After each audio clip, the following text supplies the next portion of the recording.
Hi everybody, welcome back to the Renaissance Fabric Sewing Studio. Let's see what we're going to learn today.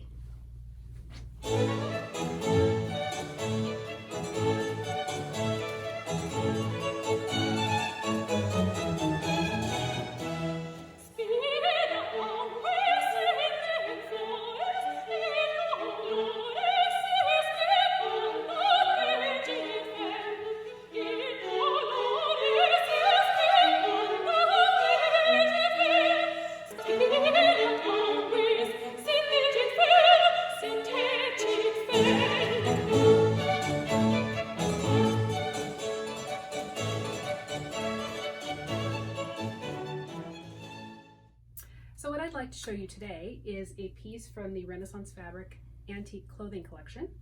This is a bustle gown bodice from probably about 1880 to 1882, somewhere in that era.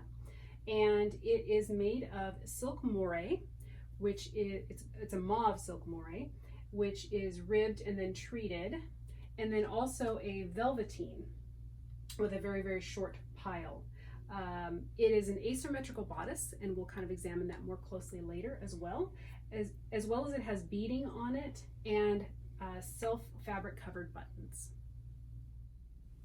So I'd like to point out some of the unique features in this bodice. One is you can see a very Renaissance style sleeve here with almost like slashes and puffs that sort of harken back to the German or English Renaissance. It also has them at the elbow. It's constructed as a two-piece sleeve with a bend, a deliberate bend in the elbow.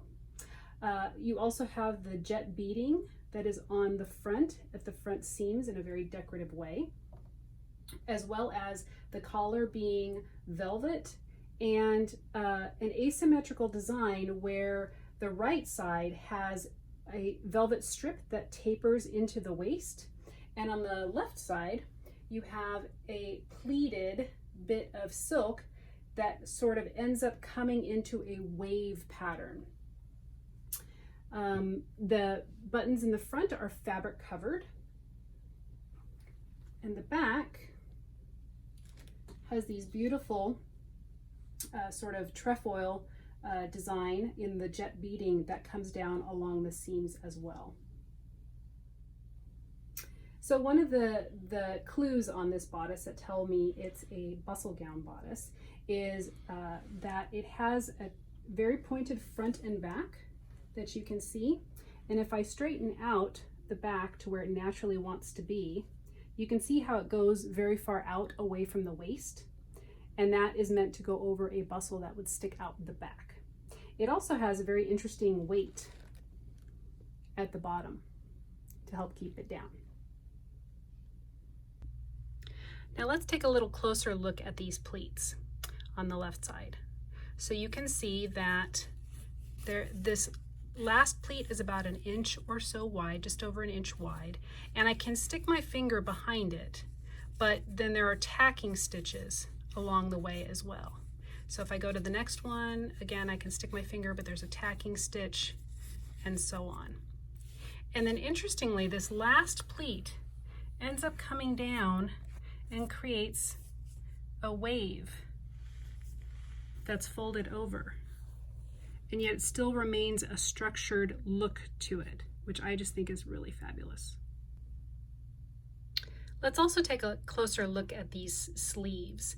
Interestingly, on the top, the sleeve is two parts. Let me start there. So it's two parts. The seam runs right along here and up right into the front armpit, and the back, yeah, is the same. So this is constructed similar to like a Renaissance type sleeve, two-piece, with a bend in the elbow. And then at the top, these are panes, and you can see they've been piped all around and then tacked up. So it's almost like they slashed it, tacked around three edges, and kept going, you know, like a bottom of a corset or something, and then tacked these above once they put the puffs in place of silk. And at the elbow, we see something similar where they have the puffs here, but they probably slashed this sleeve. There are no extra seams, and made a little pane. and then did piping around it and had the slashes coming through. And then at the end of the sleeve, it's very plain, but it's also fitted. Now that we've looked at some of the features of the outside of this bodice, let's take a look on the inside. That's the part you don't get to see very often.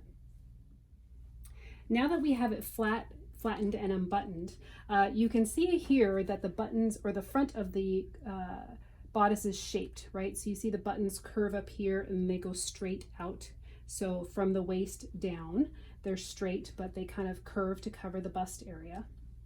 Another thing that I found really curious was this buttonhole here. So the buttonholes on here are all hand worked, which are just lovely. And then there's an extra buttonhole right here, and it's come apart, you can see. But you know, I wonder what that buttonhole was for. Was it to connect to the skirt, to hold it up? That's my guess. If you know, please say something in the comments. We'd all love to learn what these are for. The other thing I noticed is that this edge is raw. So it's just been pinked, and the layers, you can see I can separate them, and the layers are just sitting here together, but it's a raw edge. They didn't finish it. This is a printed sateen on the inside. That's just lovely. And I think it's really clever how they used it also for the boning channels. And it's even more interesting, you can see it was done on the bias. And I didn't notice that at first, but you can see the squares here, and then it was done on the bias to accommodate the bones in the bodice here. Okay, more interesting bits about how this bodice was created is you can see that even though this isn't, it doesn't have a label, and it's not from a couture house probably, but it is a very skilled seamstress or tailor that did this bodice. You can see that the bias edges were bound and pink and curved in for the waist here. Also the darts, and they are both trimmed and bound, and then with a boning channel over them. The buttons are also attached to a cotton twill tape, which helps stabilize them and make it so that they are less damaging to the silk and the cotton on the inside. So let's look at the bottom edge now. You can see that it has been, you have a piping that they've brought to the inside and created a hemming lining, or a hem lining. And what I see here are some strings, some leftover threads. So this was probably sewn to the skirt. It's a mystery why someone would have taken it off of the skirt. Perhaps the skirt was used for something else, but the bodice couldn't be. It could have been remade, the skirt, and so they separated them. But that is an interesting piece here.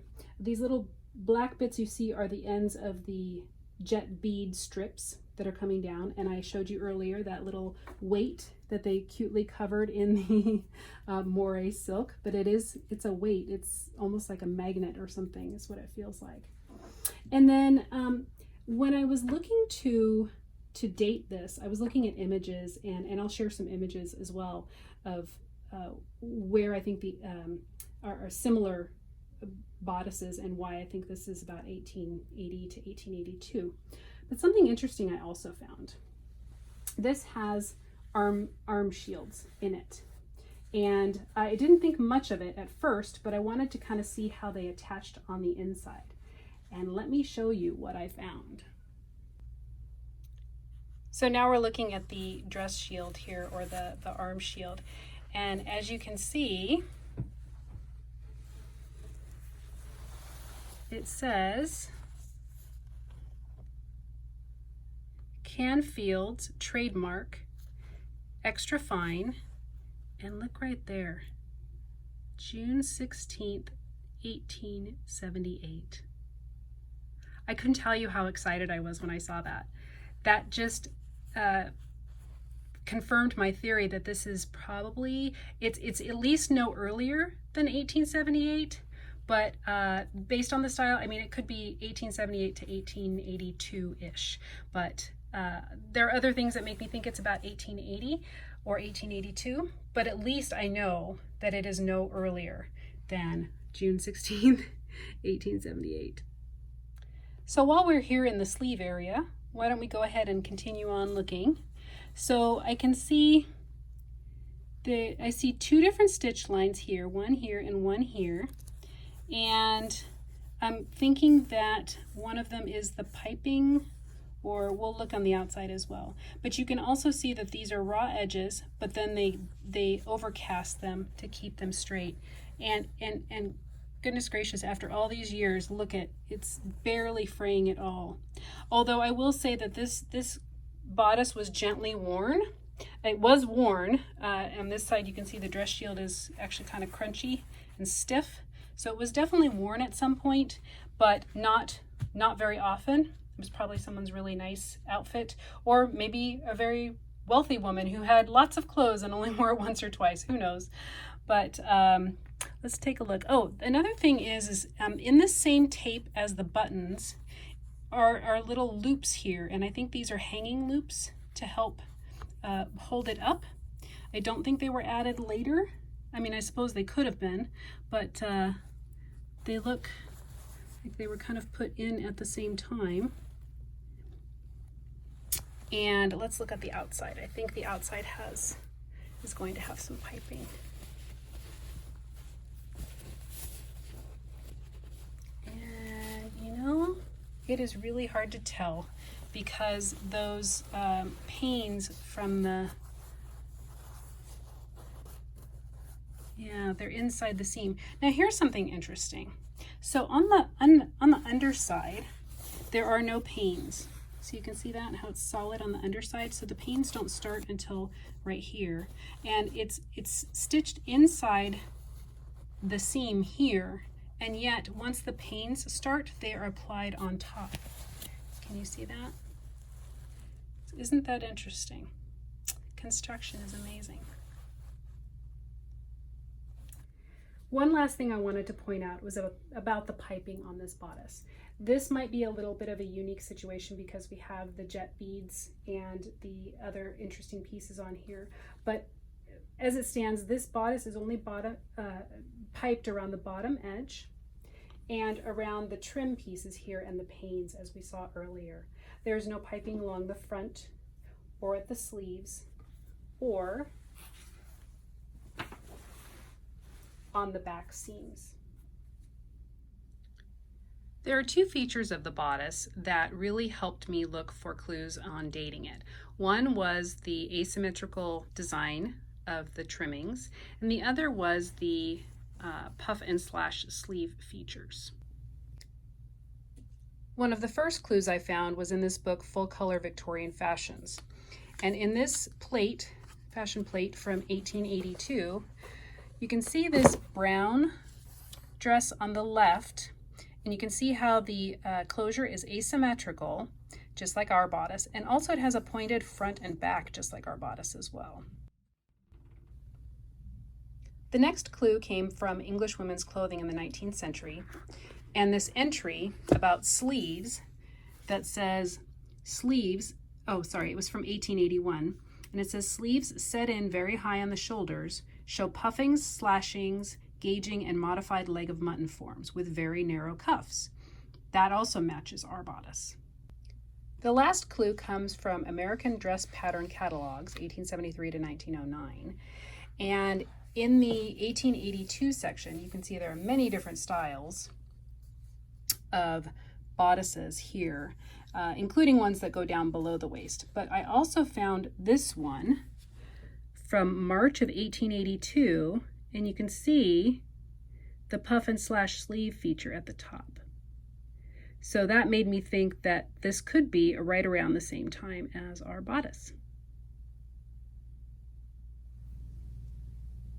We're so excited to have been able to share this bustle gown bodice with you. If you have further information and want to share, please write in the comments below. We'd love to learn more, and we love sharing, and we want everyone to learn as much as possible. Thank you for your time, and we'll see you next time in the Renaissance Fabric Sewing Studio.